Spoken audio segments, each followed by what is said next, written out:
Alright guys, welcome back to the channel. Sorry I'm coming to you from inside the garage today, but the weather is really cruddy outside and I wanted to take my time off to go ahead and put some content up for you. I know it's been a while since my last video.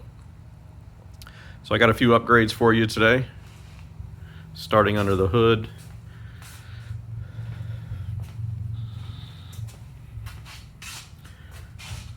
Over here on the passenger side, I've added this fuse block here. This is a blue C 4 fuse block. And I've also added a matching grounding block here also for any accessories that I decide to put up in the future or install in the future. This is very easy to install. I just used the factory posts here. I found a nut here in my garage that fit. Bolted it down. This way I ever need to change the battery, all this stuff can stay connected to the factory post here. And I could just lift the battery out of the way. This wire here goes to a new switch box that I installed, which I'll cover in a moment. This wire here is the power supply for the turn signal kit.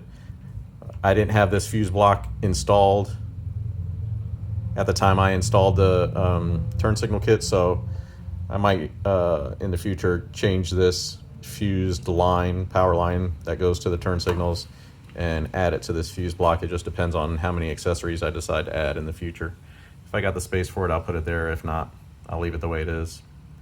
So eventually all these wires here and across to where they go through the firewall, I'll wrap that with conduit and use some Tessa tape to give it a nice clean look. If you don't know, Tessa tape is this material tape here that usually the manufacturers use to wrap their wiring looms. You can buy that, makes a nice good seal. I just got 5 rolls of it in, so once I get all the wiring and everything wired up, I'll wrap it all with the Tessa tape. The only modification I had to make here, I wanted to be able to still use this. All right, sorry about that, just had a delivery. But anyway, the only modification I had to make here was I basically just cut the corner off of the factory positive wire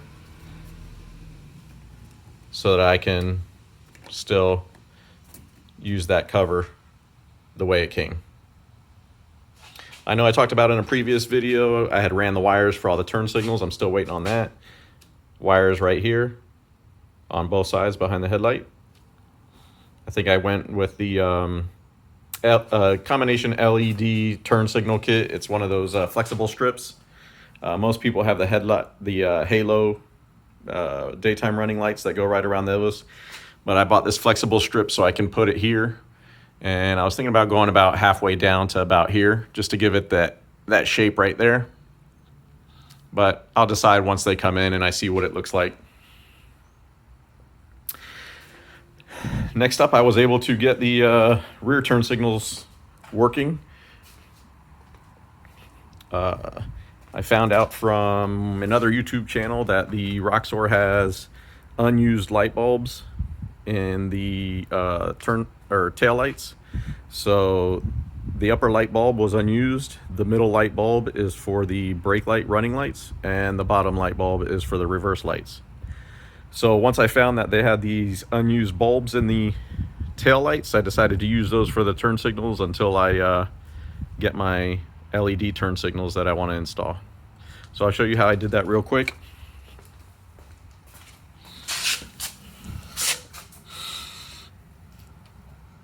So this wire here is the wire that comes from the turn signal kit. I tapped into the blue wire on the driver's side, and that blue wire is for the upper light bulb in the tail light. Now when I first hooked this up, I had an issue because when I would activate the driver's side turn signal, the passenger side light flashed at the same time. So that leads me to believe that both lights are wired together. I'm not sure if that was intended to be maybe a hazard light from the factory, but I was a little bit stumped on how to rectify that. But I got it figured out. So I'll show you what I did. So I tapped into the blue wire here with a wire tap. I didn't cut anything from the factory. I got it wrapped with the wire loom, and then I'll use Tessa tape to seal all this off and keep the elements out. On the passenger side,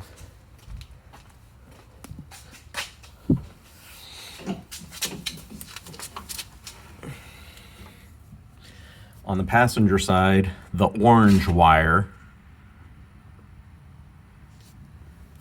here, the orange wire is the wire that goes to the upper light bulb. So what I did was I cut power coming from the other side. I cut the wire here, and I just left this open, and I left my wire tap on the top side, or the factory tail light side of the harness here. And that cured the problem. So this wire here, that black wire with the stripe on it, that comes from the factory turn signal kit. Tap into the orange wire, cut the power supply from the other side, the driver's side.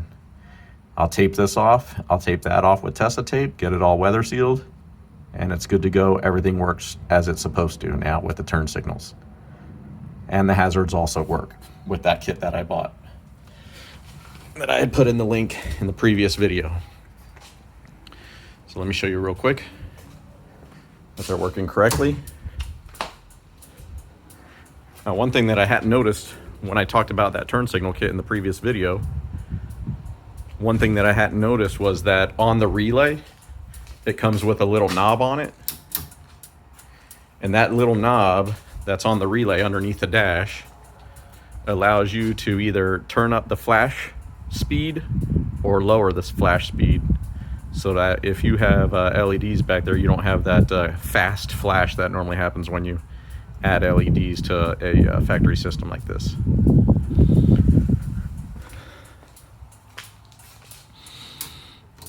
And the hazards.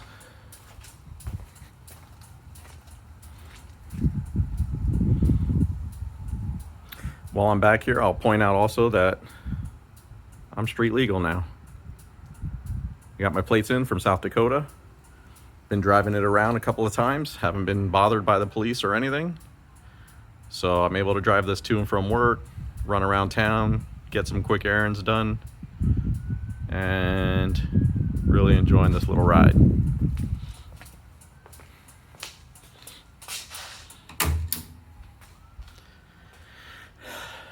Next up, can't really see underneath the dash here, but I bought the adapter kit, or not the adapter kit, an adapter for the OBD port, the onboard diagnostic port. It's a little bit different than the standard US port. Little $14 adapter that I bought online at dirtlegal.com. And that allows you to use any US style OBD, onboard diagnostic tool, to diagnose what's going on with your engine. I bought the adapter because I wanted to install one of these scan gauges here. If you already own a Roxor, you know that this is the only gauge that comes in the Roxor. Only tells your speed, your fuel level, and your RPMs. But with the scan gauge 2, you can see all sorts of stuff, or monitor all sorts of stuff in real time with your engine. For example, boost, engine temperature, oil pressure, all sorts of things, totally customizable. So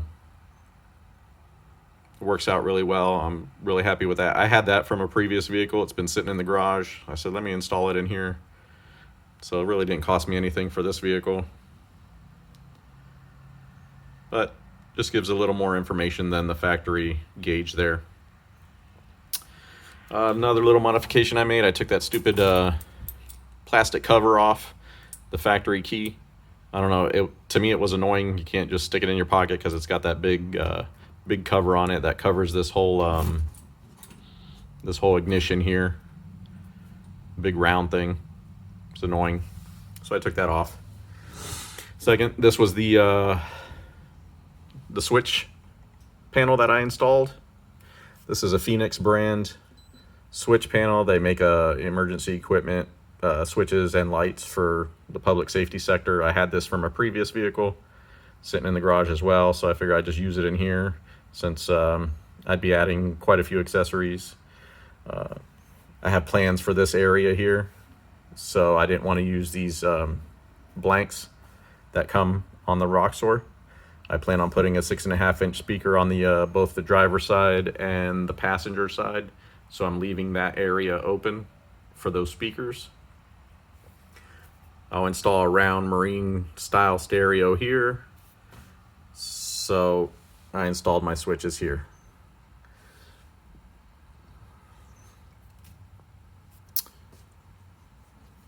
All I did was run the wires right up under here, made another hole underneath the turn signal kit. I'll zip tie everything up, make it look nice and neat once I finish hooking up the wires.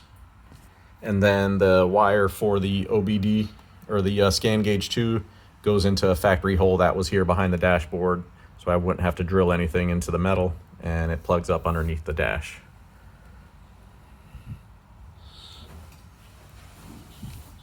This space here kind of was a big open space, so now that I have my switch panel there, it kind of takes up that space now and gives it more of a factory look, I guess you could say. Yeah, just another toy, something to do. Overall, I'm happy with that way that came out.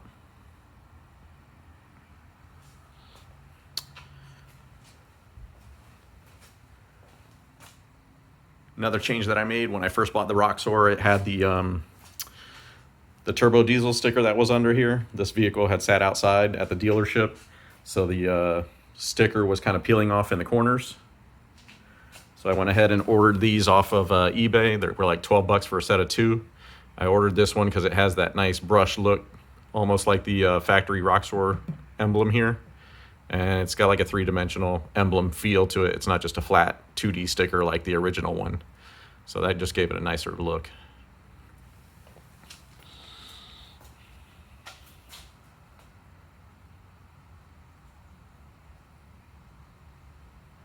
And one more thing I want to cover real quick before I wrap this video up. Another goodie came in the mail. I've got here the Rough Country leveling kit for the front suspension. Raises the front 2.5 inches.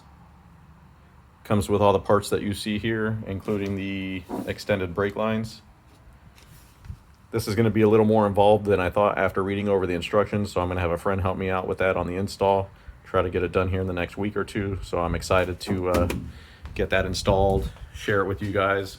If I could get some footage of the install, I will, and I'll post it.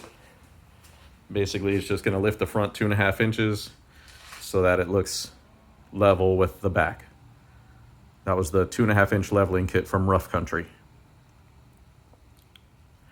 All right, I think that wraps it up for this video. If you like the content, don't forget to like down below, add a comment, let me know what you thought, and I will catch you on the next one.